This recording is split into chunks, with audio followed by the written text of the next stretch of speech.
कल को पाकिस्तान अपना डू और डाई मैच खेलेगा नमीबिया के खिलाफ सिनालिस स्पोर्ट्स क्लब क्रिकेट स्टेडियम में। ये वही स्टेडियम है जहां पर पाकिस्तान नेदरलैंड के हाथों एक बुरी हार हारते हारते थोड़ा सा बचा था। कल का जो मैच होगा, अगर पाकिस्तान जीतता है तो सुपर 8 के लिए क्वालिफाई करेगा, अगर हारता है तो लाहौर के एयरपोर्ट के लिए क्वालिफाई करेगा। खुदा ना खास्ता, कुछ भी हो सकता है भाई, ये पाकिस्तान की टीम है। चले, पिछले 24-25 घंटों में जो डेवलपमेंट्स हुई, कल मैंने एक वीडियो बना के आपके साथ शेयर की कि कोच माइक हैसन ये फैसला कर रहे हैं, ये फैसला उन्होंने तकरीबन कर लिया है कि नमीबिया के खिलाफ मैच के लिए हम शाहीन को भी ड्रॉप करेंगे, हम बाबर को भी ड्रॉप करेंगे और मोस्ट प्रोबेबली शादाब खान को भी ड्रॉप करेंगे। लेकिन आज वाली स्टोरी क्या है वो मैं आपको बताता हूं। अब माइक हैसन का ये प्लान बन रहा है कि हम बाबर आजम को ड्रॉप नहीं कर सकते, वो हमारा सीनियर खिलाड़ी है। उसको मैं यही कहकर वापस लाया था कि यार तू इज्जत बचाएगा पाकिस्तान की, तू सीनियर खिलाड़ी है, तू वर्ल्ड कप में खेलेगा ही खेलेगा, तुझे हम ड्रॉप नहीं करेंगे, ठीक है। दूसरा, शाहीन को भी हम ड्रॉप नहीं करेंगे। तो भाई ड्रॉप होगा कौन? ड्रॉप किया जा रहा है, बली का बकरा बनाया जा रहा है साहिबजादा फरहान को। साहिबजादा फरहान को ड्रॉप करके सोचा जा रहा है फखर को इन कर लिया जाए, देन फिर नीचे से शादाब को या नवाज को ड्रॉप करके ऐड कर लिया जाए आपके जो है फास्ट बॉलर नसीम शाह को। तो ये चेंजेस यहां पर नजर आ रही हैं। और एक और चीज, ख्वाजा नाफे भी आज की जो प्रैक्टिस सेशन अब से 1-1.5 घंटे पहले पाकिस्तान ने किया, उसमें भी जो है ना ख्वाजा नाफे प्रैक्टिस में कीपिंग करते हुए नजर आए। तो क्या कीपिंग में ख्वाजा नाफे की एडिशन हो सकती है? यानी कि उस्मान खान भी खेलेंगे, ख्वाजा नाफे को भी खिलाया जाए किसी एक प्लेयर को ड्रॉप करके, मोस्ट प्रोबेबली शादाब या फहीम में से किसी एक को। तो ये चेंजेस नजर आ रही हैं। सबसे पहले उस दिन शुएब मलिक ने एक बड़ी जबरदस्त बात की थी जब इंडिया से हम हारे। उन्होंने बोला कि इस वक्त हम बाबर के ऊपर चीख रहे चिल्ला रहे, लेकिन हमने ये समझना है कि बाबर का मसला क्या था। बाबर का मसला था स्ट्राइक रेट का, स्ट्राइक रेट का मसला था। जबकि वो एज एन ओपनर या 3 नंबर पर खेल रहा था, यानी उसकी बारी पावर प्ले के अंदर आ रही थी, तो उसका मसला था स्ट्राइक रेट का। अब हमने उसको खिला दिया नंबर 4 पर, और अगर अब वो परफॉर्म नहीं कर रहा है तो हम उस पर गुस्सा कर रहे हैं। बिल्कुल ठीक बात है यार, क्रिटिसिज्म हम करेंगे बाबर पर, वो परफॉर्म नहीं करेगा, लेकिन आपने ये समझना पड़ेगा कि गलती मैनेजमेंट की भी है बहुत सारी इसके अंदर।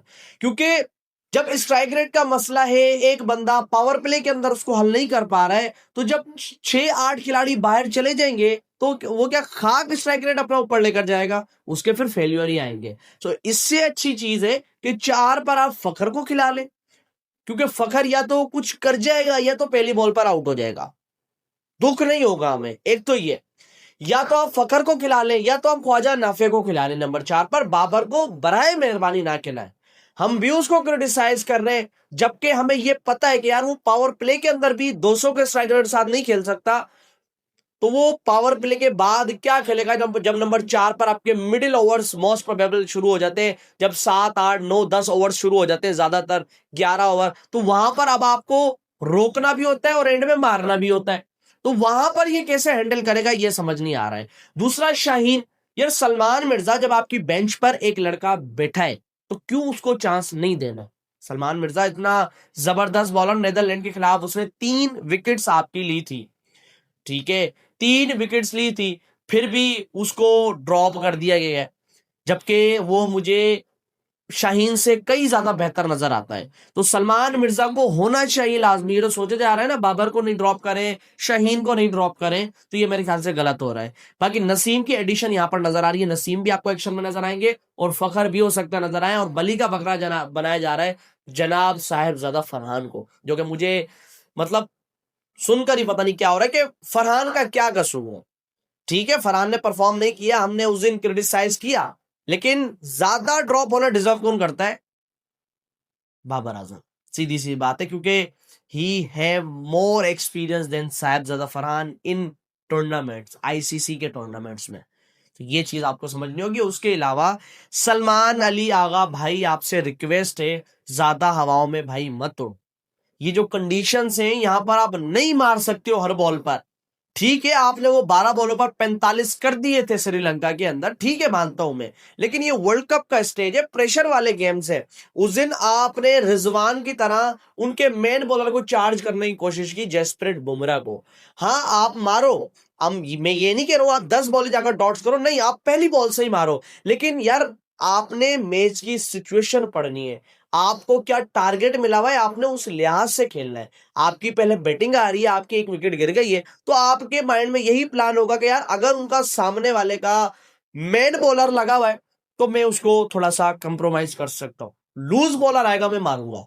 जैसे उस दिन फरहान को शॉर्ट बॉल पर पांड्या ने आउट किया, उसके बाद पता था सलमान अली आगा को कि यार यहां पर इनके बॉलर शॉर्ट मारने की ट्राई करेंगे, शॉर्ट पिच मारने की ट्राई करेंगे, देन फिर भी आपने बुमराह को, कोई इतनी कोई शॉर्ट पिच बॉल नहीं थी लेकिन उठी हुई बॉल थी टांगों से थोड़ी सी ऊपर, वहां से उन्होंने ऐसे उठाई और वो कैच दे दी हाथ में। तो ये चीजों का आपने ख्याल रखना है, आप खेलो, आप पहले से कई बेहतर क्रिकेट खेल रहे हो, मैं आपके साथ हूं। मैंने बोला ना कि नंबर 3 पर सलमान अली आगा बड़ा जबरदस्त परफॉर्म कर रहे हैं, लेकिन अगर देखा जाए ऑन पेपर, बाबर को मैं क्रिटिसाइज कर रहा हूं कि वो टूर्नामेंट्स में नहीं चला, तो मैं यहाँ ये भी याद दिलवाऊं आपको कि आगा जी आपने कोई 7-8 इनिंग्स एशिया कप की खेलनी है T20 में, कोई 3 इनिंग्स T20 वर्ल्ड कप की खेल रही है, अभी तक आपकी तकरीबन कोई 8-10 की एवरेज है, 12 की, और कोई 60-70-80 का स्ट्राइक रेट है। तो आपने प्रूव करना है अपने आप को, पूरा पाकिस्तान आपके पीछे। तो ये 2-3 बातें थी जो मैंने आपके साथ करना लाजमी समझी।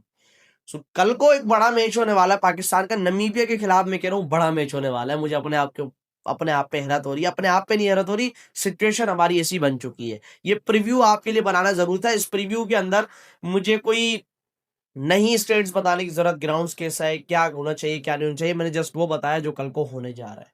चैनल को सब्सक्राइब करना, वीडियो को लाइक करना, और यार पाकिस्तान टीम के लिए दुआ करना कि कल को वो जीत जाए मैच।